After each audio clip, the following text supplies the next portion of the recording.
Good morning, homeschoolers and history lovers and culture lovers. I'm really glad to see you today, and I want to talk a little bit about, or maybe a lot of it about, our first day in Manhattan. So we got off of the plane. But first thing we saw was a Hocus Pocus ad, which we just watched on the plane and enjoyed a lot. It wasn't too hard to make it down to find our driver. We went in that white limo. Just joking. And we went straight to Manhattan. The hotel provided a shuttle. So It's gonna be easy. 30 minutes to your hotel. nice. So we'll do that next time we come here. We'll come early in the morning on a Sunday. Yeah, that's a good idea. Man, last time I was here, geez, you guys cried crazy, man. Yeah, man. Barbershop, that's what you need.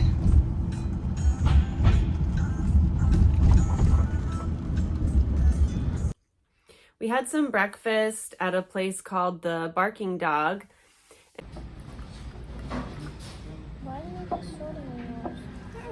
And then we found the 50th Street subway station.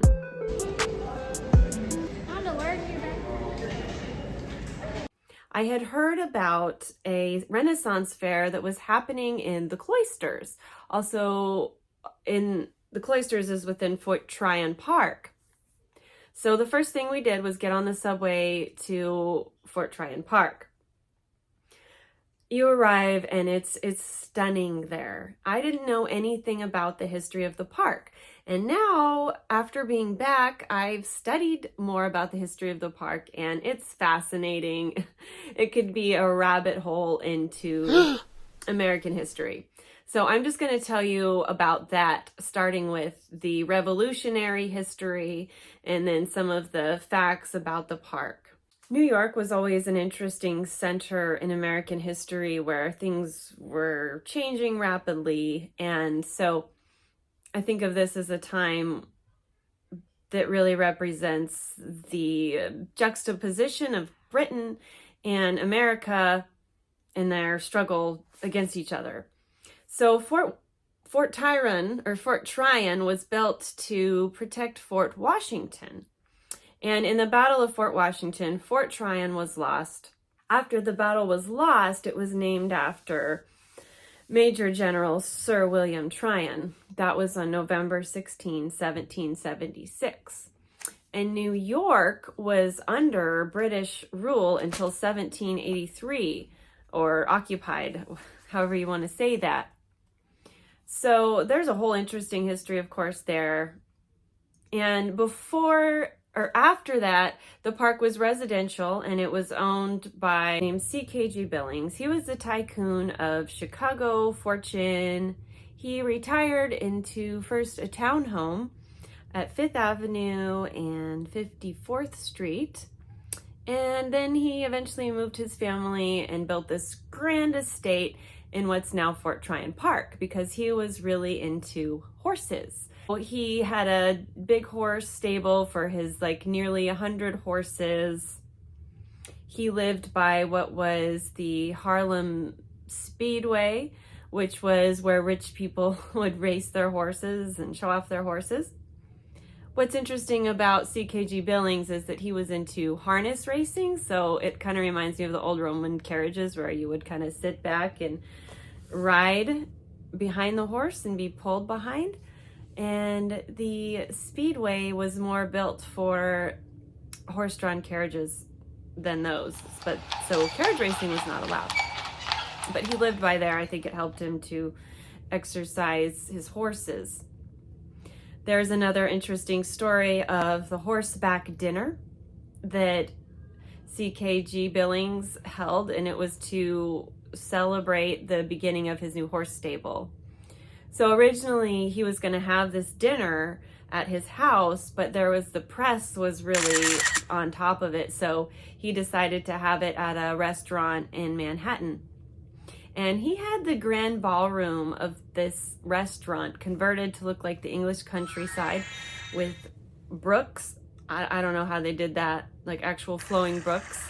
And they got horses from one of the horse training academies and had them come up on like the freight elevators. It was crazy, and his 36 all-male guests, they all ate on horseback. There were special silver trays made for them to eat on, and they even had straws to drink their champagne out of. So it's sort of like camelback with champagne for your horseback dinner. What used to be the Harlem River Speedway is now Harlem River Drive for cars. In 1917, John D. Rockefeller Jr. started buying parcels of the park. He bought the land from C.K.G. Billings, and within a few years, by 1931, he gave it to the city as a gift. He hired the Olmsted brothers to overlook the engineering of the park, to making it into a city park like Central Park, as they were the brothers who oversaw the Central Park. This was the beginning of Fort Tryon Park being what it is today, being that it is a park complete with steps and paths that add up to 8 miles. It's only a quarter of a mile wide and 3/4 of a mile long, but it's actually quite big. I'll show you on the map. And it contains the Met's branch, it's called the Cloisters, and it contains 5,000 works of European art. We didn't go to the Met Cloisters, it was actually closed. We just enjoyed the Renaissance Fair as it was happening. The park has 2 gardens. It has an alpine garden and a heather garden. It's called Heather Garden, and Heather Garden, it says on the city page, is the largest accessible to the public garden in New York City. And the Alpine Garden, it reminds me of like air plants. It's like the plants were planted in rocks, and like they would be in the alpine regions, in the mountains. Across the river, so when I was walking down to the the Cloisters from Fort Tryon's Park Circle. Can we stop and get a picture here? Girls, I want to stop and look at the water.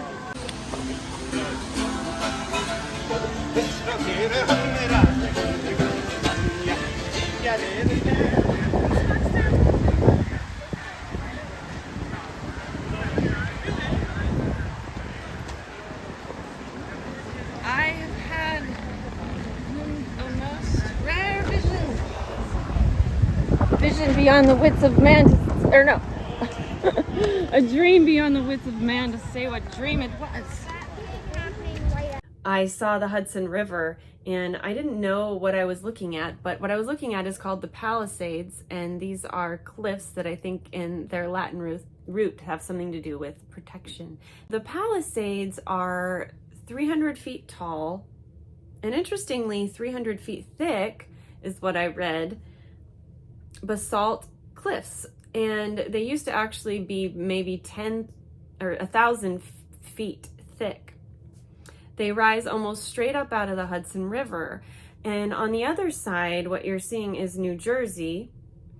And back in Revolutionary times, if you know the history that's recently been popular by the Broadway show of Alexander Hamilton, he was killed in the duel with the Burr, who was his political rival. So the reason that their duel was over there and so many duels were held over there is because it was illegal to have a duel in New York City. The duel of Alexander Hamilton is sad because, as many people know, a duel was set up to be usually more of a show of strength and courage and not supposed to result in murder. July 11th, 1804, Hamilton sailed across the Hudson in the morning, and it said that he purposely missed his opponent, but his opponent purposefully shot and mortally wounded him, and he was taken back across the river, and he died the next day. It's a really sad story. He was only 41, and his wife and kids were by his side. The fort is maintained today by the city, but also by the Fort Tryon Park Trust, which I thought was interesting. They donate a lot of money to the park. So I think it just represents that New York is government effort, but also community effort. There was a really gigantic, beautiful, like safe, very modern looking park. And I say safe because it had like the ground was kind of rubber that we went to in Fort Tryon Park. So it has two really big parks, and that park recently was built, and the trust donated $300,000 to make sure that it would happen. And that seems astronomical to me. But to government, that's not a lot. Maybe not in New York. There's actually vendors down the road. So we loved it, and we just want to show you a little bit about it.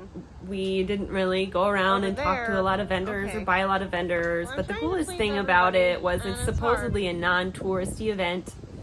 Fort Tryon and that upper Manhattan area of Washington Heights isn't typically tourist, so we showed up on our first day completely exhausted. We'd had like 3 hours of sleep. We came all the way from Alaska. That's like 2,000 miles. But we didn't really feel like tourists.